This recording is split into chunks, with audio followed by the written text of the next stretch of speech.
Hello and welcome to a new Power User Guide video.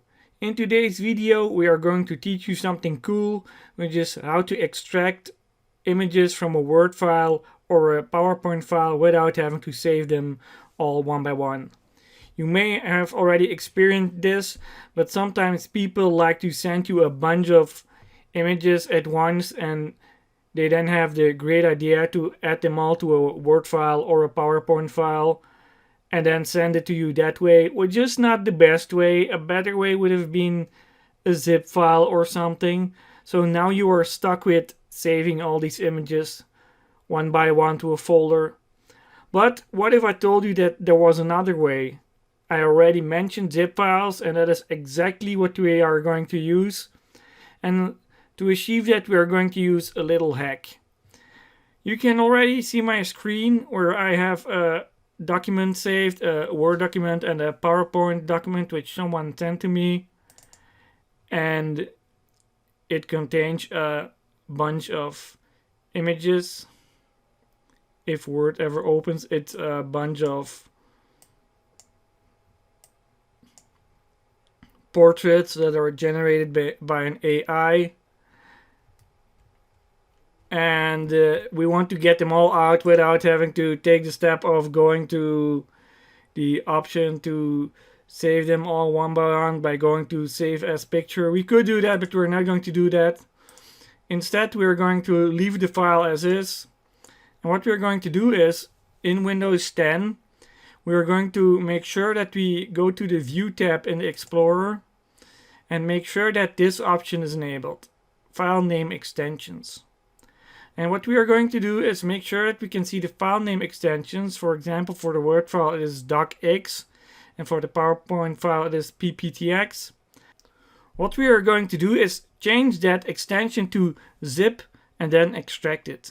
Now you may think that that is never going to work, but let's try it anyway. We're going to rename it and then go to the extension instead and rename it to .zip.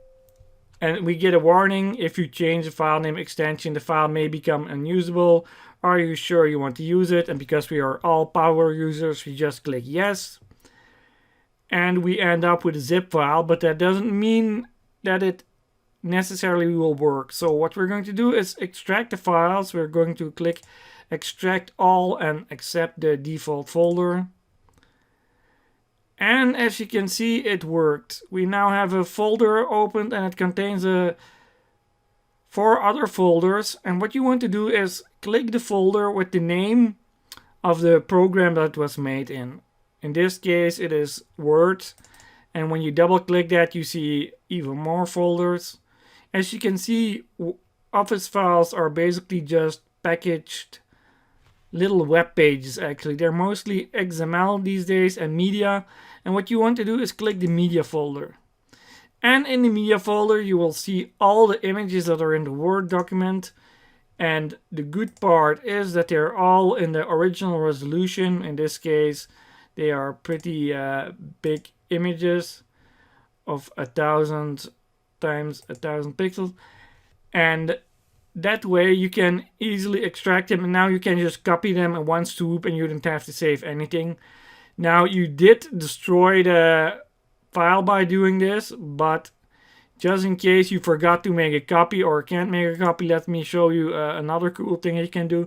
You can just go back to the zip file, go to rename, and we are just going to enter the extension again, docx, and we are going to get a message that it will become unusable, but we will just click yes. And then when you open the file again, it will be like nothing happened, and you will just be presented with the same file with the images and the other content still in place. Now these are just files with images in them, but the same applies if it's like a formatted document with text and comments. You can still use the same trick to just grab all the images from the media folder. Now if you still have time, we're going to do the same thing for the PowerPoint file, but if you want to leave, that's fine. It's just the same principle. You go to the file and choose to rename it, and we rename it to .zip. Are we sure? Yes, we are sure. We extract all files.